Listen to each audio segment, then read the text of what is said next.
మనోజ్, నువ్వు నా బిడ్డవి. లక్ష్మీ ప్రసన్న, విష్ణువర్ధన్ బాబు, మనోజ్ కుమార్. నిన్ను ఎలా పెంచానురా నేను?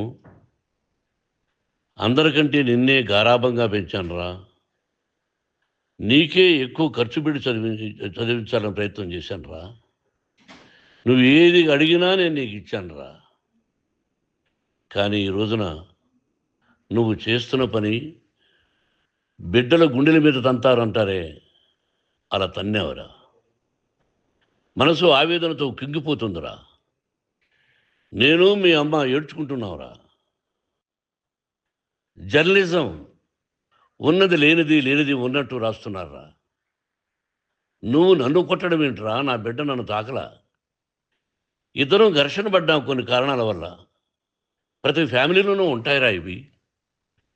లేనివాడు ఎవరైనా ఉంటే ప్రపంచంలో ఒకరున్నారేమో, 1% ఉంటుందేమో. అటువంటి వాళ్ళ ఇంటికి వెళ్ళి కాళ్ళు గడిగి నిద్రపోసుకోవచ్చు. భారత భాగవత రామాయణాలు చూసావు కదరా. ఏమిటిది? మీ అమ్మ ఎంత కుమిలిపోతుంది ఈ రోజున హాస్పిటల్ చేరింది. నీ వల్ల హాస్పిటల్ చేరుతాను. చూడు మనోజ్, నీకు అన్నీ ఇచ్చిన ఈ రోజున నువ్వు నా గుండెల మీద తనడమే కాకుండా అపకీర్తి తీసుకొచ్చావు. ఏదేదో రాశావు, ఏదేదో చెప్తున్నావు. కొంతమంది జర్నలిస్టులు ఉన్నది లేనిది, లేనిది ఉన్నట్టు రాసే వాళ్ళ తత్వం వాళ్ళకి. ఎందుకంటే టీఆర్పీ పెరగాలి. ఇది వాళ్ళ నైజం. మనం మార్చలేము. వాళ్ళందరి మీద మన కోర్టుకు వెళ్ళలేము. వాక్ స్వాతంత్రం అంటారు, ప్రజాస్వామ్యం అంటారు. ప్రజాస్వామ్యంలో కూడా కొన్ని హద్దులు ఉన్నాయి. ఇది నీకు తెలుసు అనుకున్నా. ఎంత మంచి నటుడివి నువ్వు. నీ భార్య మాటలు విని తాగుడుకు అలవాటు పడిపోయావు. వింటున్నావా మనోజ్? ఎవరిని నమ్మాలో ఎవరిని నమ్మకూడదో పరిస్థితి తీసుకొచ్చావు. విద్యాలయాలు ఎంత గొప్పవిరా. మనం 25% కులమతాలకు అతీతంగా ఫ్రీ ఎడ్యుకేషన్ ఇస్తున్నాంరా. క్యాస్ట్ అనేది తీసేశానురా 92లో ప్రాస్పెక్ట్స్లో. నువ్వు చదువుకున్నావురా. అక్కడ చదువుకున్న బిడ్డలు IAS, IPS అయ్యారురా. ఎంతోమంది గొప్పవాళ్ళు అయ్యారురా. నువ్వు నటుడుగా ఎంతో గొప్పవాడివి.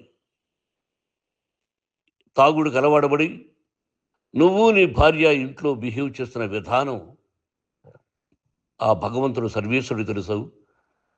భగవంతుడు చూస్తున్నాడు రా. నేను తప్పు చేసినా, నువ్వు తప్పు చేసినా, ఎవరు తప్పు చేసినా. ఎంత అవకాశం ఇచ్చావు మాట్లాడుకునేదానికి అందరికీ. ఇన్ని సంవత్సరాల్లో మన విద్యాలయాల్లో ఒక్క తల్లి కానీ ఒక తండ్రి కానీ ఏమైనా చెప్పారా? ఆ బిడ్డలు మన బిడ్డలు రా. మీరెంతో నాకు అక్కడ ఉన్నవాడు కూడా నా కూతుర్లు, నా కుమారులు. ఎంతమందికి ఫ్రీ ఎడ్యుకేషన్ ఇస్తున్నావు. వాడి దగ్గర ఏది ఆశించలా. నువ్వు ఎందుకు ఇలా తయారైపోయావు? ఎందుకు ఇంట్లో ఉండే పని వాళ్ళందరినీ కొడుతున్నావు? వాడు పని చేసుకోవడానికి మన ఇంటికి వచ్చాడు రా. ఆ పనివాడిని కొట్టడం చాలా మహాపాపంరా. నేను వేరురా. నేను దండించడం వేరురా. నేను ఎవరిని ఆ చిన్న వాళ్ళని కొట్టి ఇచ్చేసి చేయలేదురా. సినిమా ఇండస్ట్రీలో మోహన్ బాబు కొడతాడు, తిడతాడు అంటే అది షూటింగ్లో జరిగి ఉండొచ్చేమో. కానీ ఇంట్లో ఉండి 10 సంవత్సరాల నుంచి 20 సంవత్సరాల నుంచి పనివాళ్ళు ఉన్నారు. నేను ఇంట్లో లేని సమయంలో వాళ్ళందరినీ కొట్టి వాళ్ళ ఫోన్ లాక్కొని ఒకడైతే చచ్చిపోవాలి. వాడు పోలీస్ కంప్లైంట్ ఇచ్చి ఉండొచ్చు. నేను వద్దు అని వాడిని బతిమాలాడు. పోలీస్ కంప్లైంట్ కూడా ఇవ్వలా. ఇంకైనా నువ్వు నీ భార్య మారి బయట ఉండండి రా అన్నాను నేను. లేదు డాడీ, తప్పు చేయలేని ఒకసారి వచ్చావు, మళ్ళీ తప్పు చేశావు, మళ్ళీ వెళ్ళావు, మళ్ళీ ఈసారి తప్పు చేయనన్నావు. ఏమండి వీడు తప్పు చేయడం అని మీ అమ్మ చెప్పింది. ఇంట్లో పెట్టుకున్నా. మళ్ళీ నువ్వు చేస్తున్నది, ప్రతిరోజు నువ్వు తాగుతున్న విధానం నీకే తెలుసు. ఇది ప్రజలు నమ్ముతారా లేదా అనవసరం నాకు. నేను నీకు చెప్తున్నా, ఇంతటితో పులి స్టాప్ పెట్టాలి. 3 రోజుల నుంచి రకరకాలుగా రాస్తున్నప్పుడు నా మనసు ఆవేదనతో ఉంది. మళ్ళీ చెప్తున్నా, Mohan Babu university is greater than temples. Greater than temples. బిడ్డలను కాలేజీలో చేర్చుకునే ముందు చెప్తారు, అన్నయ్య ఎంత ఉంది యూనివర్సిటీ రూల్సు, ఇది మా పద్ధతి, మీకు ఇష్టమైతే చేర్చండి. గవర్నమెంట్ ఏమి ఇస్తుందో ఇంత పర్సంటేజీ వాళ్ళకు కూడా మీ దగ్గర ఎందుకు డబ్బు తీసుకుంటున్నామంటే దానికి అర్థం పరమార్థం చెప్పాము. దొంగతనంగా తీసుకోలేదు, ప్రతిదానికి చెక్కులు ఉన్నాయి, అది అకౌంట్ ఉంది. దానిలో తప్పులు జరిగితే డిపార్ట్మెంట్ ఉంది. కాలేజీలో ఇంకేమైనా తప్పు జరిగితే గవర్నమెంట్ ఉంది. ఇవన్నీ నీకు తెలుసు.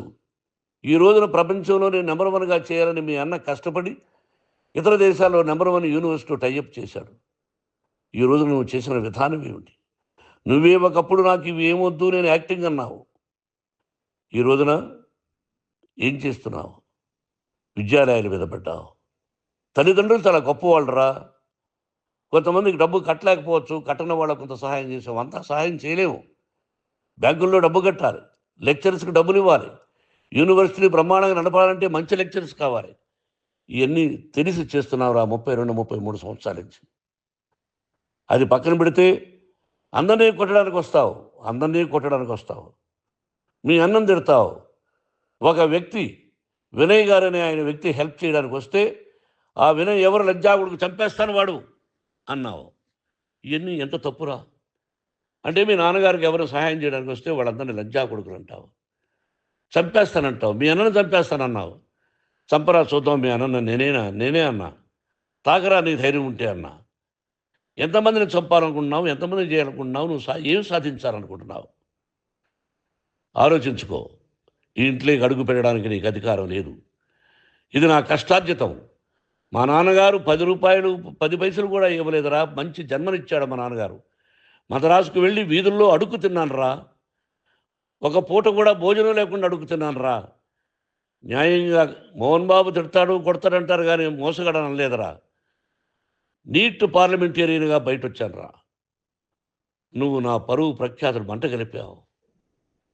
ఏమిటి నేను చేసిన అన్యాయం? నీకు జన్మనిచ్చాను, అదా నేను చేసిన పాపం. అందుకే ఇది నా ఇల్లు అన్నావు. నువ్వు నీ ఇల్లు కాదు.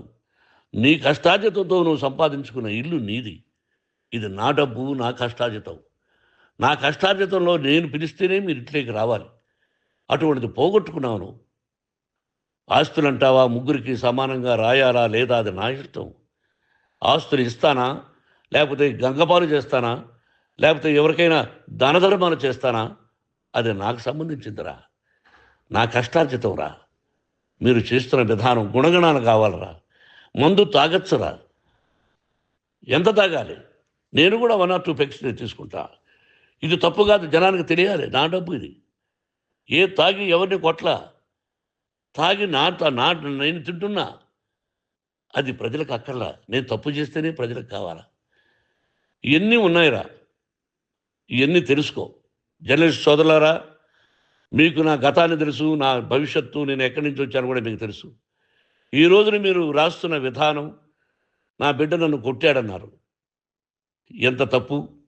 ఈ రోజున నా బిడ్డ మీద కోపంతో అవును చెప్పచ్చు. కాదు, వాడు నా మీద చెయ్యెత్తలేదు. నేను ఘర్షణ పడ్డాం. ఘర్షణ వేరు, కొట్టుకోవడం వేరు. గాయాలతో హాస్పిటల్కి వచ్చి కుంటుకుంటుగా నడిచాడు. మళ్ళీ ఏమని పోలీస్ స్టేషన్కి వెళ్ళి చెప్పాడు. ఎవరో 2 ఉన్నారు, వాళ్ళిద్దరూ నా మీద దాడి చేశారన్నాడు. నా ఇంట్లో పనిచేస్తున్న వ్యక్తుల గురించి పోలీస్ స్టేషన్కి వెళ్ళి చెప్పవలసిన అవసరం అతనికి లేదు, హక్కు లేదు. పోలీస్ డిపార్ట్మెంట్ కూడా తెలుసుకోవాల్సిన విషయం. నా ఇంట్లో ఉండే వర్కర్స్ మీద నేను కంప్లైంట్ ఇవ్వాలి. నువ్వు పర్మిషన్ లేకుండా నా ఇంట్లోకి నువ్వు చొరబడి ఈ ఇల్లు నాదంటూ ఇంట్లో పనిచేస్తున్న వర్కర్స్ మీద కంప్లైంట్ ఇచ్చావు. అది ఎంతవరకు పోలీసు న్యాయమో రూల్సో చూద్దాం. పోలీస్ డిపార్ట్మెంట్ ఇంటికి వచ్చింది. వాళ్ళకి రాశాను ఉత్తరం, అయ్యా నేను సీనియర్ సిటిజన్ని, నాకు రక్షణ లేకుండా ఉంది, నా బిడ్డ వల్ల నా ఇంట్లో నుంచి నా బిడ్డను పంపించేసి ఇది నా ఇల్లని. వాళ్ళు నాకు సమాధానం ఇవ్వలేదు. ఇవ్వకపోగా ఎవరిని పట్టించుకోలేదు. ఇప్పుడు పోలీసు వాళ్ళు వచ్చి ఏమండి రూల్స్ ప్రకారం నా బిడ్డ ఇంటికి రాకూడదంటే మాకు హయ్యర్ డిపార్ట్మెంట్, హయ్యర్ అథారిటీ వాళ్ళు ఫోన్ చేశారు, మీరు ఎవరిని స్టాప్ చేయొద్దండి, బయట నుంచి ఎవరైనా వస్తే వాళ్ళని స్టాప్ చేయండి అన్నారు. 2 రోజుల నుంచి 10 మంది 20 మంది వస్తున్నారు. వాళ్ళు అలా చూస్తూ నిలబడ్డారు. వాళ్ళు ఫోటోలు తీసుకున్నారు, వాళ్ళ మీద మళ్ళీ వదిలేస్తున్నారు. ఎవరిని నిందించాలి? But I give respect to the police department. వాళ్ళకి ఎవరు ఏ అధికారి ఫోన్ చేశాడో, ఆ అధికారికి ఏ పొలిటీషియన్ చేశాడో అది వాళ్ళకే వదిలేస్తున్నా. కాబట్టి వాళ్ళు పోలీస్ కంప్లైంట్ ఇచ్చినా కూడా మేము సంబంధం లేదని అంటున్నారు కాబట్టి నేను నా బిడ్డను నిన్ను నాపు చేస్తున్నా. నువ్వు ఇంట్లోకి వచ్చే అధికారం నీకు లేదు. నువ్వు వచ్చి నీ బిడ్డను తీసుకెళ్ళు. సంతోషం. నువ్వు రాలేదు, నీ బిడ్డను జాగ్రత్తగానే చూసుకుంటావు. Take care your daughter, that's all. మీ అమ్మ హాస్పిటల్లో అడ్మిట్ అయింది. రేపో ఎల్లుండో మీ అమ్మను పిలిపించి బాగైన తర్వాత ఇదిగో నువ్వు నీ కొడుకు బిడ్డను తీసుకెళ్ళి వాడికి అప్పచెప్పని చెప్తాను పోలీసు వాళ్ళ ఆధ్వర్యంలో. ఇది 100% జర్నలిస్టు సోదరులారా, పులి స్టాప్ పెట్టండి. మీకు కుటుంబాలు ఉన్నాయి, మీ యజమానులకు కుటుంబాలు ఉన్నాయి. మీ కుటుంబాల విషయాలు, మీ యజమానుల కుటుంబాల విషయాలు మేము ఎవరు జోక్యం కలుగు చేసుకోవాలా. మేము నటీనటులం. మాది తప్పుంటే నటుడుగా నన్ను ఫెయిల్యూర్ అని రాయండి, నా నటన బాగలేకపోతే రాయండి. బట్ ఇంటి లోపల సందులో నుంచి చూస్తూ తప్పు చేస్తున్నామని ఉన్నది లేనిది ఉన్నట్టు రాయకండి. మీకు నా హృదయపూర్వక నమస్కారాలు. ఇన్ని రోజులు హృదయపూర్వకంగా ఎంకరేజ్మెంట్ చేశారు. ఆ ఎంకరేజ్మెంట్కు నమస్కారం చేసుకుంటూ I love you all. I love you police department. మీరు న్యాయంగా ధర్మంగా నడుచుకోండి, ఎవరికి తొత్తుల్లాగా ఉండొద్దండి అని మనవి చేసుకుంటూ నేను సెలవు తీసుకుంటాను. Thank you very much for all the journalist. ఇక్కడ పులి స్టాప్ పెట్టండి. Thank you very much.